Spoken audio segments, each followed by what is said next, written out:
Puji Tuhan. Kak Feli kabarnya gimana hari ini? Luar biasa. Wah, mantap. Nah, teman-teman sudah siap kan untuk ibadah online pada pagi hari ini? Kak Feli siap? Siap, sip. Nah, karena kita sudah siap, yuk kita sama-sama memujikan lagu dengan Dia Panggil Nama Saya.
Berdoa. Silakan Kak Feli. Mari kita berdoa. Tuhan Yesus, terima kasih atas penyertaan-Mu pada kami semua. Sebentar lagi kami mau memulai ibadah sekolah minggu kami. Kiranya Engkau berkati ibadah ini dari awal, pertengahan hingga akhir. Terima kasih ya Tuhan. Haleluya. Amin. Amin. Nah, Kak Feli, perasaan kita udah ibadah online udah berapa lama ya? Berapa ya? Mungkin 6 bulan. Waduh, kita udah 6 bulan loh teman-teman ibadah online. Udah di rumah terus selama 6 bulan. Kalau Kak Feli di rumah ngapain aja biasanya? Biasanya bantu mama bersih-bersih rumah, yaitu juga belajar. Wah, teman-teman pasti juga bantu-bantu orang tua kan di rumah sama belajar. Meskipun kita di rumah aja, teman-teman jangan males-malesan ya, tetap tetap semangat, terus tetap rajin untuk membantu orang tua di rumah. Nah, untuk kita tetap semangat, mari kita sama-sama bangkit berdiri dan pujikan tanganku kerja buat Tuhan. Udah pakai gerakan ya Kak Feli?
adik-adik yang berbahagia hari ini.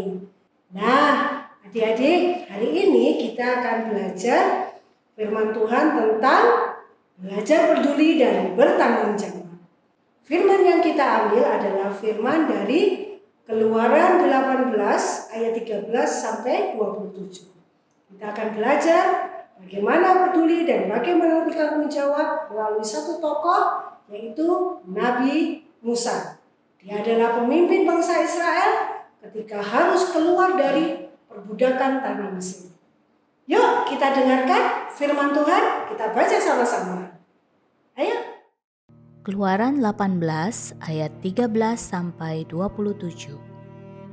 Keesokan harinya duduklah Musa mengadili di antara bangsa itu, dan bangsa itu berdiri di depan Musa dari pagi sampai petang. Ketika mertua Musa melihat segala yang dilakukannya kepada bangsa itu, berkatalah ia, "Apakah ini yang kau lakukan kepada bangsa itu? Mengapakah engkau seorang diri saja yang duduk, sedang seluruh bangsa itu berdiri di depanmu dari pagi sampai petang?" Kata Musa kepada mertuanya itu, "Sebab bangsa ini datang kepadaku untuk menanyakan petunjuk Allah. Apabila ada perkara di antara mereka, maka mereka datang kepadaku dan aku mengadili antara yang seorang dan yang lain. Lagi pula aku memberitahukan kepada mereka ketetapan-ketetapan dan keputusan-keputusan Allah." Tetapi mertua Musa menjawabnya, "Tidak baik seperti yang kau lakukan itu. Engkau akan menjadi sangat lelah, baik engkau, baik bangsa yang beserta engkau ini. Sebab pekerjaan ini terlalu berat bagimu. Takkan sanggup engkau melakukannya seorang diri saja. Jadi, sekarang dengarkanlah perkataanku. Aku akan memberi nasihat kepadamu dan Allah akan menyertai engkau. Adapun engkau, wakililah bangsa itu di hadapan Allah, dan kau hadapkanlah perkara-perkara mereka kepada Allah. Kemudian haruslah engkau mengajarkan kepada mereka ketetapan-ketetapan dan keputusan-keputusan, dan memberitahukan kepada mereka jalan yang harus dijalani dan pekerjaan yang harus dilakukan. Di samping itu, kau carilah dari seluruh bangsa itu orang-orang yang cakap dan takut akan Allah, orang-orang yang dapat dipercaya dan yang benci kepada pengejaran suap. Tempatkanlah mereka di antara bangsa itu menjadi pemimpin 1.000 orang, pemimpin 100 orang, pemimpin 50 orang, dan pemimpin 10 orang. Dan sewaktu-waktu mereka harus mengadili di antara bangsa, maka segala perkara yang besar haruslah dihadapkan mereka kepadamu, tetapi segala perkara yang kecil diadili mereka sendiri. Dengan demikian, mereka meringankan pekerjaanmu, dan mereka bersama-sama dengan engkau turut menanggungnya. Jika engkau berbuat demikian, dan Allah memerintahkan hal itu kepadamu, maka engkau akan sanggup menahannya, dan seluruh bangsa ini akan pulang dengan puas, senang ke tempatnya." Musa mendengarkan perkataan mertuanya itu, dan dilakukannya segala yang dikatakannya. Dari seluruh orang Israel, Musa memilih orang-orang cakap dan mengangkat mereka menjadi kepala atas bangsa itu, menjadi pemimpin 1.000 orang, pemimpin 100 orang, pemimpin 50 orang, dan pemimpin 10 orang. Mereka ini mengadili di antara bangsa itu sewaktu-waktu. Perkara-perkara yang sukar dihadapkan mereka kepada Musa, tetapi perkara-perkara yang kecil diadili mereka sendiri. Kemudian Musa membiarkan mertuanya itu pergi, dan ia pulang ke negerinya. Nah, kita sudah membaca firman Tuhan. Sekarang Guru akan bercerita tentang firman tadi ya. Tadi di dalam firman Tuhan kita melihat bahwa bangsa Israel setelah keluar dari tanah Mesir, mereka menjadi bangsa yang memang belum mengenal sebuah aturan tatanan yang secara baik. Mereka masih sangat bergantung kepada seseorang yang menjadi pemimpin mereka, yaitu Nabi Musa. Nah, Nabi Musa mempunyai tugas yang cukup berat di dalam menjadi pemimpin bangsa Israel. Apa yang menjadi tugasnya Nabi Musa? Dia harus menolong bangsa Israel untuk mengatasi masalah-masalah sosial yang mereka hadapi dalam perjalanan mereka mengembara di padang pasir. Tentu saja ini pekerjaan yang tidak mudah. Jika ada masalah, semua orang Israel akan datang kepada Nabi Musa untuk dipecahkan, untuk minta petunjuk Tuhan atas segala perkara-perkara yang mereka hadapi. Mereka akan datang dari pagi sampai sore, menunggu satu persatu masalah mereka dipecahkan oleh Nabi Musa atas petunjuk Tuhan. Suatu hari ketika Nabi Musa harus melaksanakan tugasnya ini sebagai pemimpin bangsa Israel, dilihatnyalah dia oleh bapak mertuanya. Siapa namanya bapak mertuanya? Masih ada yang ingat? Kalau tidak ingat, Bu Nunu akan bantu kalian untuk mengingatnya, yaitu Bapak Yitro. Bapak Yitro adalah mertua dari Nabi Musa. Ketika Bapak Yitro mengamati apa yang dilakukan Nabi Musa terhadap bangsa Israel, itu ternyata menjadi hal yang tidak mudah. Kemudian Bapak Yitro menyampaikan hal itu kepada Nabi Musa. Dia mengatakan bahwa pekerjaan yang kamu lakukan itu sangat melelahkan, dan ini juga melelahkan bangsa Israel. Bagaimana kalau sebaiknya ketika kamu melakukan tugasmu ini, kamu dibantu oleh bangsa Israel yang bisa kamu pilih untuk meringankan pekerjaanmu. Nabi Musa pertama tidak tahu bagaimana caranya. Bapak Yitro selain memberikan nasihat, dia juga memberikan solusi bagaimana mengatasi masalah yang dihadapi oleh Nabi Musa.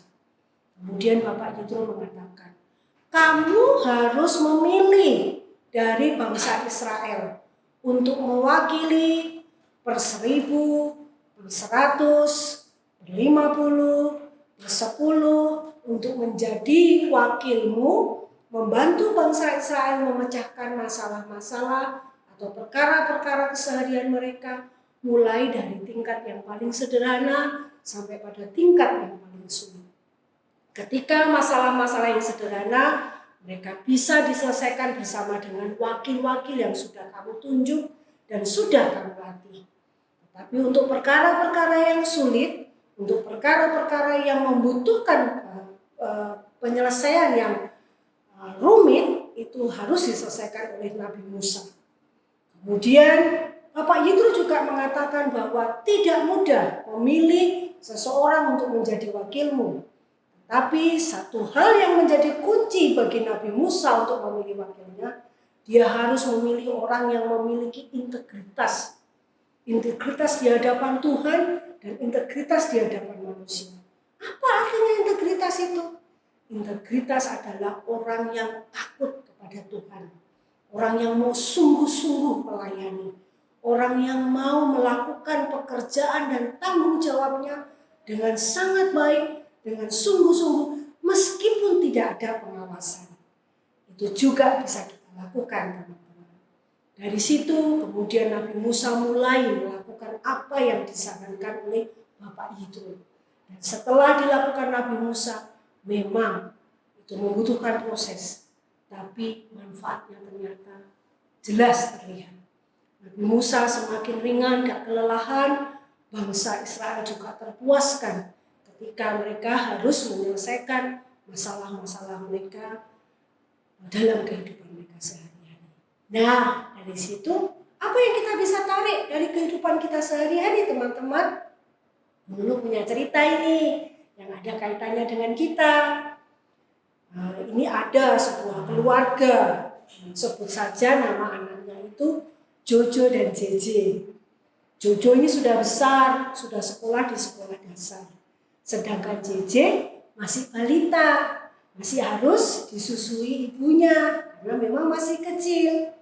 Suatu hari keluarga ini, Jojo dan JJ, punya rencana loh jalan-jalan keluar kota bersama keluarga. Tapi hari itu Papa masih harus pergi bekerja. Papa akan pulang tengah hari, minta izin dari kantor untuk dia pulang ke rumah, kemudian melakukan persiapan dan pergi bersama-sama keluarga. Nah, tugas ibu adalah menyiapkan apa yang menjadi kebutuhan selama berlibur dengan baik. Nah, kemudian ayah pergi ke kantor dan tinggallah Jojo, Cece, dan ibu di rumah. Tapi sepanjang hari itu, tanpa diduga, Cece kurang enak badan. Dia menangis sepanjang hari dan dia minta disusui ibu terus karena badannya tidak sehat. Otomatis apa yang menjadi pekerjaan ibu seperti menyiapkan pakaian, menyiapkan makanan, menyiapkan perlengkapan untuk berlibur belum diselesaikan ibu sama sekali. Kemudian apa yang harus dilakukan Jojo supaya semuanya bisa berangkat tanpa ketinggalan kereta api? Kemudian Jojo berinisiatif menolong ibu. Dengan dibantu instruksi ibu, Jojo berusaha melakukan pekerjaannya. Dia bisa bertanya pada ibu, mana pakaian yang harus dimasukkan dalam tas? Bagaimana menyimpan pakaian ini dengan rapi? Kemudian Jojo melakukannya dengan sukacita dan ketika papa pulang, semua persiapan untuk proses berlibur bersama sudah siap. Karena Jojo sudah mengambil peran peduli kepada ibu dan membantu ibu dengan apa yang dia bisa lakukan sehingga keluarga ini bisa berlibur bersama-sama tepat waktu tanpa harus ketinggalan kereta. Dari sini teman-teman, apa yang harus kita bisa tarik sebagai proses belajar kita? Nah, Nunu tahu ya, sebagai anak-anak kita punya banyak tanggung jawab. Ada tanggung jawab dalam keluarga, ada tanggung jawab di sekolah, ada tanggung jawab untuk melakukan kita kegiatan di gereja. Kira-kira dari semua yang Nunu ceritakan ini, bisa kan kalian mengambil peran dalam tanggung jawabmu di dalam keluarga, di dalam sekolah, dan di dalam sekolah minggu? Coba sebutkan, tidak usah banyak-banyak, 1 atau 2 saja tanggung jawab kalian di keluarga. Kalau sebagai kakak, bisa nggak kita menjadi teladan buat adik-adik kita? Tentu saja bisa. Berikan contoh yang baik ketika kita harus belajar. Berikan contoh yang baik ketika kita harus makan tanpa harus disuruh. Berikan contoh yang baik ketika kita bisa membantu mama membersihkan perlengkapan kita setelah kita bermain atau setelah kita belajar. Itu salah satu contoh bukti peduli dan tanggung jawab kita di rumah untuk papa dan mama atau untuk seluruh keluarga kita. Contoh di sekolah ada banyak yang bisa kamu temukan. Nunu bisa sebutkan. Saat ini adalah masa pandemi, masa di mana kita semua harus belajar secara virtual. Membosankan jelas.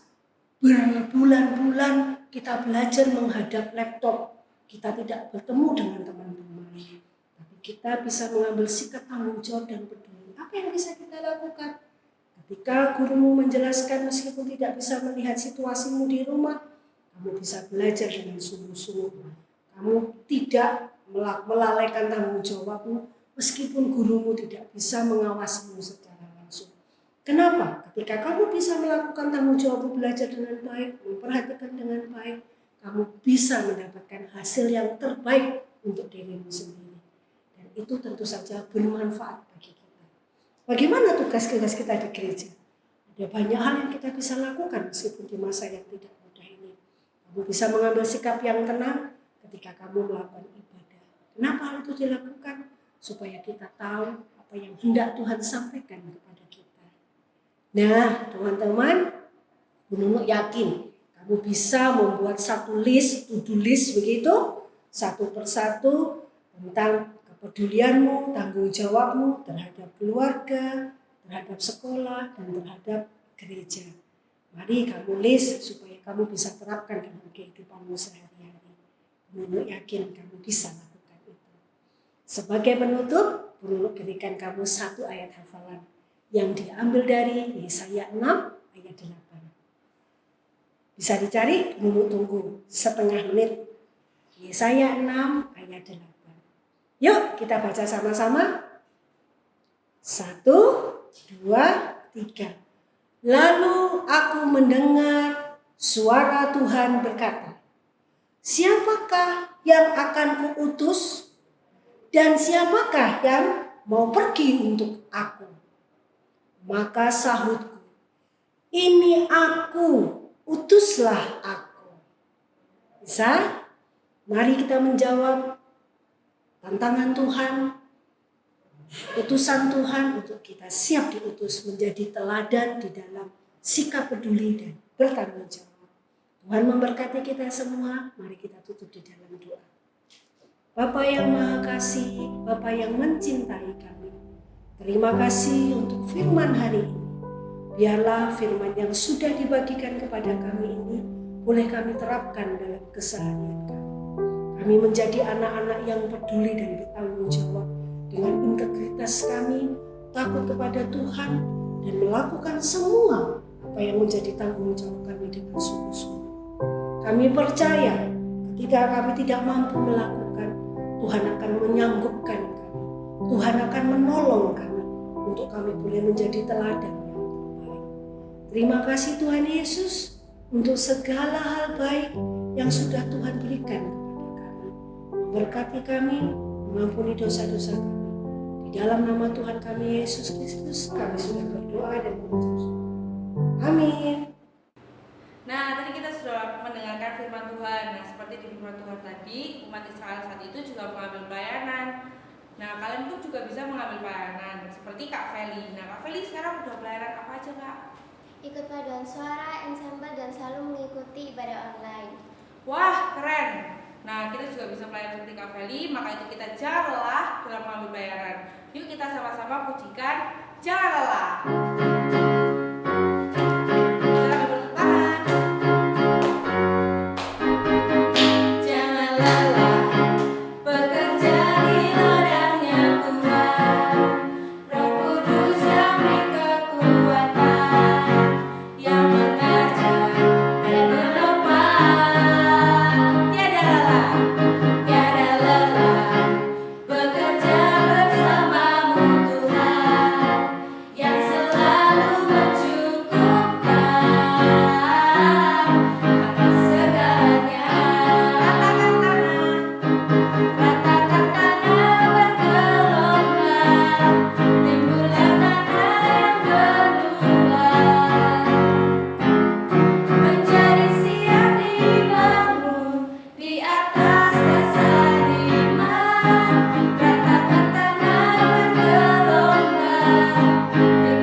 Mari kita sama-sama menutup ibadah ini dengan berdoa. Kak Feli silakan memimpin dengan doa.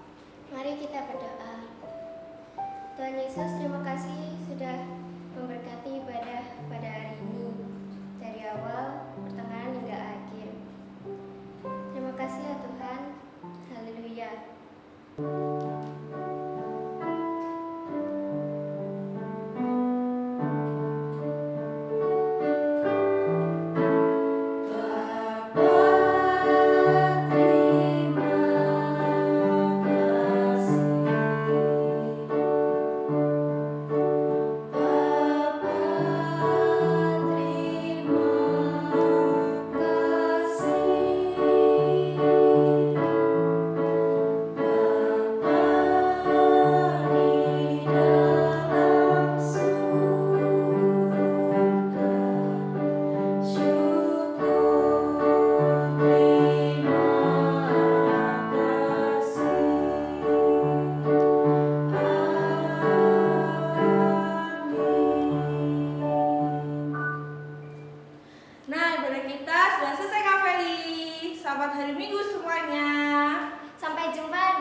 ibadah online selanjutnya.